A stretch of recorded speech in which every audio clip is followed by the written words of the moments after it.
Hello, I'm Jerry Middleton, and today we're going to have another proactive officiating into some rules. Pro basketball.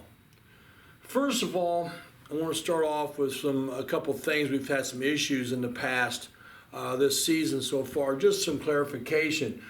For instance, a wrong number in the book does not constitute a technical foul in pro basketball. And it's the same with, let's say someone was left off the scorebook inadvertently. All you do is just add them on or change the number, and then in the game report, whoever the crew chief is, they just need to make a notation that such and such was not listed on the in the book, and we had to add him, or such and such, his number was wrong, and we needed to change the number. There's no penalty for this whatsoever. All right, let's be clear on that. Second of all, technical fouls are one shot. We've seen some games where there's been two shots. So it's one shot. All technicals are one shot. And then back to the point of interruption. Now let's talk about the last 2 minutes of the fourth period. And this also will count into the overtime also. All the last 2 minute stuff will be the same. So let's start off with timeouts. So for instance, again, when we get to the 3 minute mark, we're going to start at the 3 minute mark, and then we'll drop immediately to the 2. So when we start at the 3 minute mark, and we've already had our last mandatory, let's say it happened at 4 minutes. We had a team call, and that was our second mandatory of the period. And then once we hit 3 minutes, both teams, if they have two timeouts, will have 2 timeouts remaining. That's all they get. So let's change this a little bit and go to, we have not had our last mandatory, and the ball goes out of bounds at 2:20, and the visitors had 3 timeouts, and the home team had say 3 timeouts, and this was to get charged to the visitors. As soon as we go to this mandatory, then both teams will drop down to 2 remaining. So I hope that's cleared a little bit of that up for you. Now we're going to talk advancing the basketball real quick. There's been some issues and questions on that. So I want to get my Bob Ross video here. Do my great artwork. All right, so let's say that the ball goes out of bounds here, and they want to advance the basketball. Well, the only place they can go is up this sideline to this 28-foot mark here. They cannot go here. Has to be here. Ball goes out of bounds here. Again, it's got to come up this sideline. If the ball was here and we have a timeout called because it came off of a rebound or something, then again, it can only go up this sideline. And then we can flip it over to here, and it's the same thing. Ball out of bounds here, ball out of bounds here, timeout here. Well, the ball's here. It can only go up that sideline. Okay? Now, after a made basket and the new offensive team calls a timeout, then they can have their choice of which side to go up. We let them have their timeout, and then we find out where they want the ball. We should be setting the ball down here, showing that they can advance the basketball. There's a possible advance in progress. They don't have to advance. They could take the ball back out wherever it went or wherever the timeout happened. or whatever. Now, so once again, after a made basket, they can choose either side. If a rebound comes in the paint, then again, we'll let them choose either side that they want to put it in. Okay? Outside the paint, they're pretty much where it's going to have to be. Hopefully that's cleared up some information on that. So, anyway, let's erase this. And again, if you have any questions on this, you can always email me at jmiddleton@nws.k12.in.us. And generally, during the day, I am wide open because all I'm doing is watching kids have gotten themselves in trouble. So it's a fun day for me. All right, so we talked about timeouts, advancing the basketball. Now, you can't advance the basketball until the last 2 minutes of the game, okay? So if we have this timeout situation at 2:30, they cannot advance. But it does put us into a situation of 2 timeouts remaining and the ability to advance the ball once it hits the 2-minute mark. Delay a game. All right, let's talk delay a game here real quick. In the last 2 minutes. So let's say we have an inbounds play right here, and the defense steps over the line, breaks the plane of it, or something like that. In the last 2 minutes, that is a technical foul. And it does not matter if it happens here or over here, it's a technical foul. Now here's the kicker to that, is that's also considered our first warning for any other type of delay. So let's say we had this happen, and then we have a good bucket and the team knocks the ball away. Well, that's another delay a game. That's our second delay a game. So that's going to be a technical foul. And some of them may say, well, we never got a warning. Well, this was your warning here. And you could also have, the ball knocked away, and that could be your warning in the last 2 minutes if we haven't had another delay game warning or this situation here happen.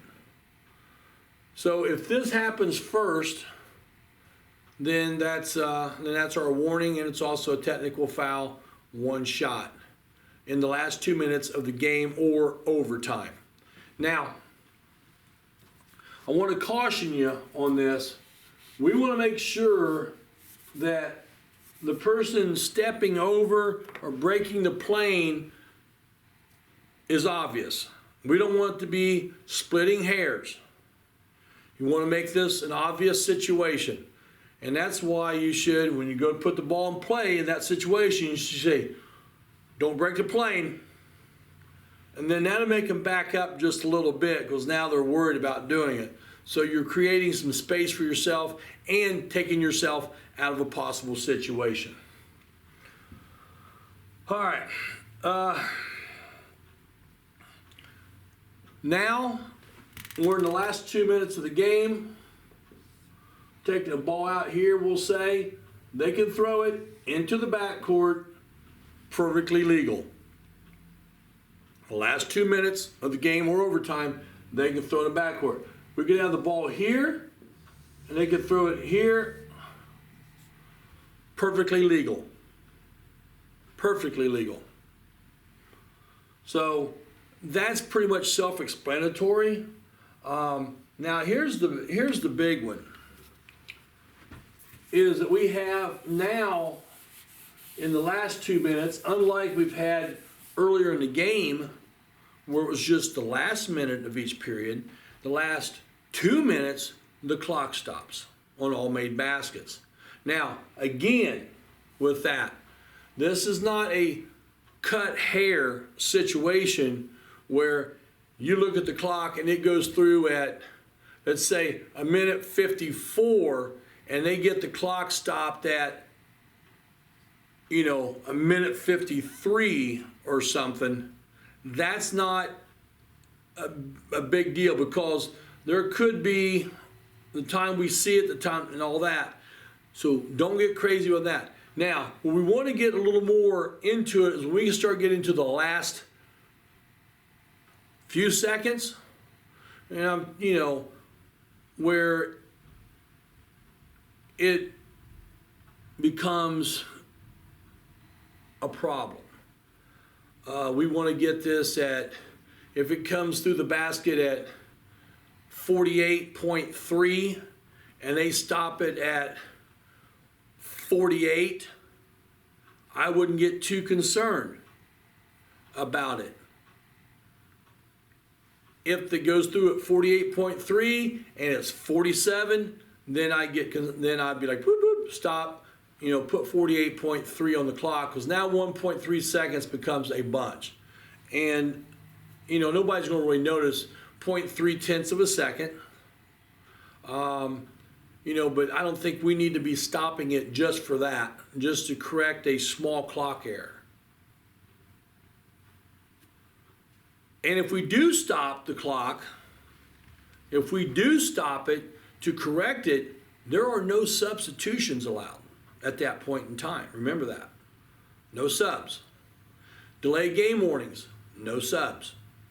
So don't forget that. But don't get too crazy about cutting hairs on this. I mean, if it's 1 or 2 tenths a second, we can live with that. If we start getting, seconds and more, then we need to correct.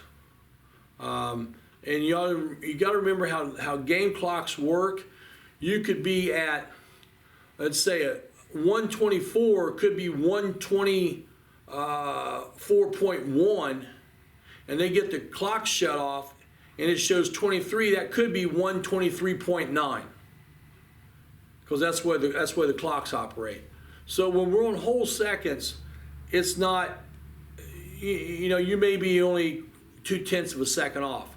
So don't get all caught up in that. We want to get it when it starts getting down to the tenths of a second is when we really want to be on top of it, because now we certainly know where we are. 55.2 versus 54. We know that's 1.2 seconds. That's a bunch. We need to correct that. So that's what I'm saying. If you have any questions, once again, shoot me an email. Now, as in any last 2 minutes of any period, we have there's a few things that remain common. Subs would be one. We're more of a free substitution at that point. So the subs can come in, on turnovers in the front court, i.e. the new back court, they can come in. Once again, though, that's reasonable time. They also can come in on fouls, but that's always as usual. And again, reasonable time. And then we can turn around also and talk about, they can come in before the last free throw comes alive. Okay, so if we're playing off the last free throw, they have to sub prior to that. I've seen a couple of games where people have come in and where they've allowed subs after the last free throw has been made. That is not pro basketball. So there's no subs after the last free throw has been shot. All right. And we still also have, if you're lucky enough to have going into the last 2 minutes with only a team having 1 or 2 fouls, we still have the first and the last 2, and then the second one we're shooting. Now, when we have that first and the last 2, it's really good to look at your clock operator and say, 22, that's first and last 2, please bump that up to 4. And so it pops up 4 on your scoreboards, and then everybody in the place knows that the next foul we're going to be shooting. All right? So that's just a good little housekeeping note. Away from the play fouls, those are still in play at that point, no pun intended. So let's just talk about that real quick, away from the play foul. There's 2 types of away from the play foul. The first one is on a throw-in. Let's say we have a throw-in here, and we have a foul happens here prior to the ball being released. So that is an away from the play foul. And that can happen at any time in the period. At any time in the period. If the ball has not been released and we have a foul by the defense. That is one shot, and it can be shot by anybody in the game. They cannot sub in someone to shoot the free throw. But it's by anybody in the game. One shot and the ball comes back to the point of interruption. So if it happened out here, the ball would come back here. And then down here, obviously down here. Okay. Now, the other one is a little more tricky. And this is the last 2 minutes of any period, again. But more likely it happens in your fourth period. So let's say the ball is here. And we have a foul by the defense over here. That is an away from the play foul, because the play is where the ball is, or if you have someone posting up out here, they're trying to get the ball into them. This is all part of the play. This is not part of the play. So that's an away from the play foul. And again, it carries a penalty of one shot. Anybody can shoot. And the ball comes back to point of interruption. And the point of interruption would be where the ball is. Not where the foul occurred, but where the ball is. Set up another away from the play foul here. Let's say that the ball is down here just outside the arc. And we have a guy cutting here. And we have a grab, a foul right there. That's an away from the play foul. If we had guys posting up here, and now we have a foul here, that is not, because this is all part of the play. So I hope this has helped today, and we'll try and do some more of these videos as we go along. But if you have questions, please email me, jmiddleton@nws.k12.in.us, and we'll see if we can get you a good answer. Or if you have a play that you were like, man, this is a weird play. Did we do this right? Send it. More than happy to take a look at it. So with that being said, you know what? Basketball is a great game. Let's keep it that way. Good luck out there.